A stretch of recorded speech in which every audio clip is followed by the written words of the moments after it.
sais pourquoi David a dit mon âme bénit le Seigneur? Parce que quand il y a c'est ton âme qui est ton problème.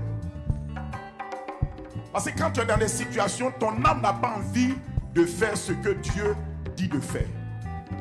Ton âme n'a pas envie de glorifier Dieu. Ton âme n'a pas envie de louer Dieu.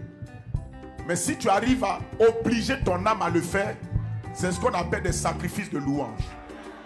Parce que ton âme, écoute-moi, Jésus a dit l'esprit est toujours disposé. Mais ton âme n'est pas toujours disposée. Ton âme est souvent circonstancielle. Jusqu'à ce que l'âme d'une personne ait été réformatée, restaurée par la parole de Dieu. Tant qu'une âme, écoutez-moi, tant que l'âme d'une personne n'est pas restaurée, réformatée par la parole de Dieu, cette âme-là est une âme circonstancielle. C'est-à-dire que bouge au gré des circonstances et des événements. Je refuse que mon âme soit circonstancielle.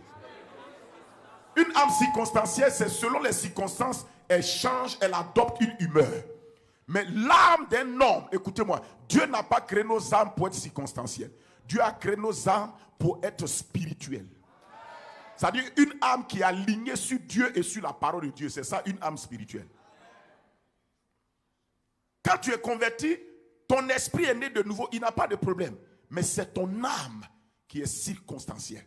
Ton âme a des sentiments, des émotions, des désirs, des intentions. Et souvent quand ce n'est pas satisfait, ton âme te plonge dans la tristesse. Amen. C'est pourquoi souvent tu vas voir qu'il y a des situations qui changent tes humeurs. Ça c'est quand c'est comme ça, ton âme est circonstancielle.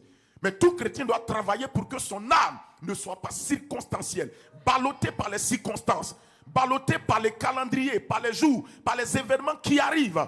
Notre âme a été dessinée, plutôt créée par Dieu pour être une âme spirituelle. C'est-à-dire une âme qui est alignée sur Dieu, qui suit l'Esprit de Dieu, qui suit la parole de Dieu. Et écoutez-moi, et le moyen par lequel Dieu amène ton âme à être spirituelle, c'est à travers la vérité.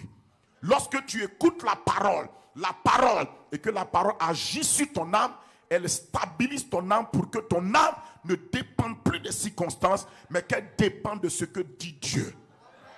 Amen.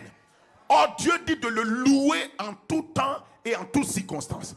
Donc, comme la vérité de Dieu dit ça, ton âme doit bénir Dieu.